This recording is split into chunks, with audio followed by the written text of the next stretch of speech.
are we overlooking what's happening with the Clippers right now? Because we live in a Lakers world. We currently are residing right now in a Lakers town. But what they're doing with Harden, I mean, is the real deal, it appears. What I think happened with them was it started so bad, and they looked awful.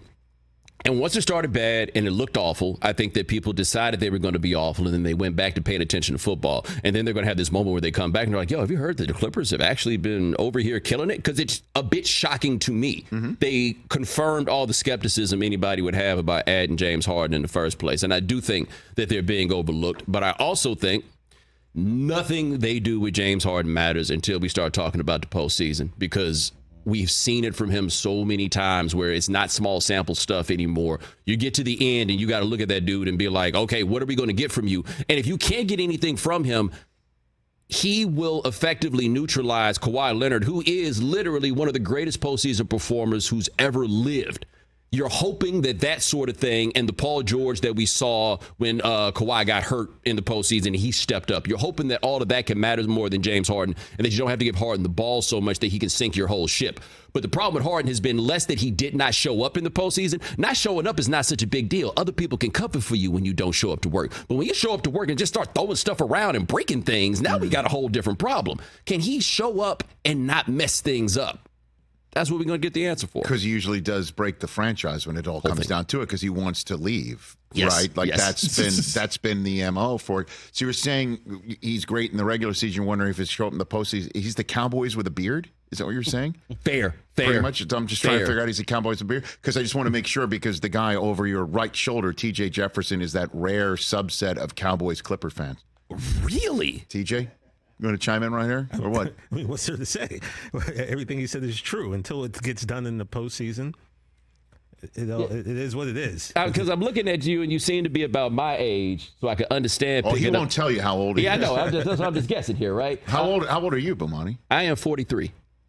Oh, he's older than that. Okay. We're in the same, Well, in which case, see, that makes it even crazier, because I understand the Cowboys thing. Mm-hmm. Voluntarily picking up the Clippers, given the generation that you're in. Who just decides, losers. That's what I'm about. I moved here in 99. I'm a Sixer fan by birth. Mm-hmm. Moved here. I didn't want to root for the Lakers, so I decided, all right, let me root for the Clippers, and when they turn it around, it'll be cool. Still waiting for that U-turn. The Clipper fans mostly here in this town are they're kind of like a melting pot, but a large part of the melting pot are East Coast transplants for whom rooting for the Lakers would have to happen over their dead bodies. But they love the NBA and want to see it live, and have chosen the Clippers as their team. All right, so there's contrarians like my guy Lance, who works with me. He's a Clippers fan, and he's from here. He's from Carson. He's a Clippers guy. That's a bit contrarian. You do have him and Daryl. Those are the other Clippers. That's the other thing I was about to say. And then you got guys like Daryl, who, as I recall, the story was Daryl lost his job and was feeling bad about himself, and he turned on the TV and he saw this bunch of losers and was like, you know what? We're going to be losers together. Not that Daryl is still a loser. But nothing feels more like I'm a loser than losing your job. I've lost my job many times. It makes you feel like a loser. So he was just sitting there like, I'm a loser. They're losers. Did you have a job when you decided you were going to root for the Clippers? Yeah, I did, as a matter of fact. Was it a good one? Think about it. Yeah. But was it what? Was it a good one? Yeah, I was working in a talent agency. So I mean, they got all kinds of jobs in the talent agency. I was an assistant. Okay, that's how everybody starts in the talent agency. I think you finally drilled down to make your point. Saying, like when people say I had a job in a place but don't tell you what it was, it's like I knew this dude once who told us, he's like, oh, I work for BMW. Partner, you fix cars, and there's nothing wrong with fixing cars. But stop talking to me like you out here designing them. You're not. You would have told me you design cars. Well, plus TJ, I was submitting commercial actors for commercials. Hold on, my man. I ain't mean to make you explain it to me. Now that we want to dig. This is a defensive operation, by the way. I just had a little joke with him about Michigan, and now he's all on the taking all these digs we're about very sensitive. Yeah, he's like, well, actually, so that you know, that commercial right there, the one with yes, I am. I did that. He's letting us know all of them. I was trying to downplay it, but I guess we shouldn't go with the third rail for you, sports-wise, TJ Jefferson, which is the number of teams that you do root for. I mean, sure, you can. There we go. Right up. Look at the screen, Bomani. These are all teams he roots for. Outrageous. Wow. Whoa. No. This you have to explain because there is something so contradictory on here that can't be defended, and I bet you know exactly what it is. I know it's in the bottom left there, right? Yes, it is. How? Okay, how? So Georgetown. My grandma loved Patrick Ewing. So because of that, I started liking Georgetown. I was reading that. Remember Athlon's Street and Smith magazine back in the day? I saw a kid named Grant Hill, whose dad, Calvin Hill, played for the Dallas Cowboys. And I was like, oh, okay. I knew his dad because I'm a Cowboys fan. And that's like the it was Duke? before my time. Okay. Grant Hill was supposed to go to Georgetown. So for his whole junior and senior season, I'm following this kid through magazines. I'm like, I'm a fan of this guy. So then he ended up going to Duke. So I was just like, all right, I'm going to root for Grant Hill. And that turned into... I once wrote that if Duke played the Ku Klux Klan, I'd root for a 0-0 tie. And how'd that hit your editor's desk? Like, whoa, what a lead. That's how it landed. It was the first line of the piece. And now, I've said that. Somebody from the Niners tweeted me the other day. It was like, hey, you should come join our team. I'm like, I would join the Klan before I would join. Michael Wilbon says that if Notre Dame played the Ku Klux Klan, he'd root for the boys in white.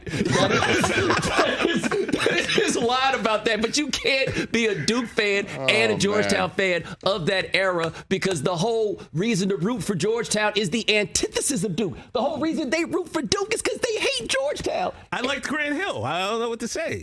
And by the way, Grant Hill was supposed to go to Georgetown but went to Duke. That's the whole reason to be down on the whole operation.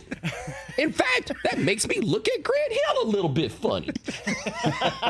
I'm kidding, Grant. I promise. The big boys are sensitive about that. I love how you didn't say which one of the pennants made you most offended, and he knew exactly what it was. It's an internal You conflict. knew exactly, TJ, you knew exactly where he was going. Because what is this? January 14th. It's not the first time this conversation. Well, that's true. Come up. Okay. I'll never forget this. One time, a friend of my parents came over, and it was Duke and Florida were playing in the '94 Final Four. Mm-hmm. And he went to North Carolina Central in Durham, and he came in, and he's sitting there, and he goes, well, I went to college in Durham.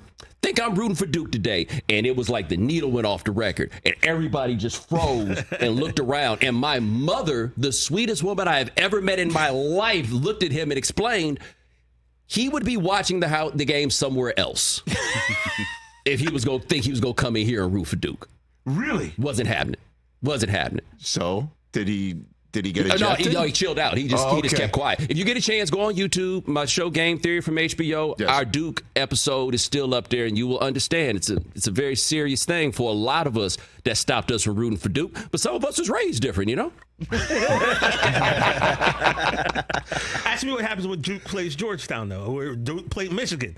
I think he's done. I think he's done asking you questions. I'm just curious. Like that looks like Jackie Robinson on the wall. What do you think he think about this? Well, How you think Foxy Brown would root for Duke? Here, that's Dr. J right there. You can't. You No, think Dr. J would root for Duke? Probably not. You think Duke would recruit Dr. J? I don't know, but you're asking like I ain't got no Duke tattoos. It's not like it is what it is. I mean, if you right? had to rank them, that's probably the lowest down the list. Yeah, I mean, Georgetown's my all-time favorite, without question. Catch the Rich Eisen Show every single day on the Roku channel, 12 to 3 Eastern, for free.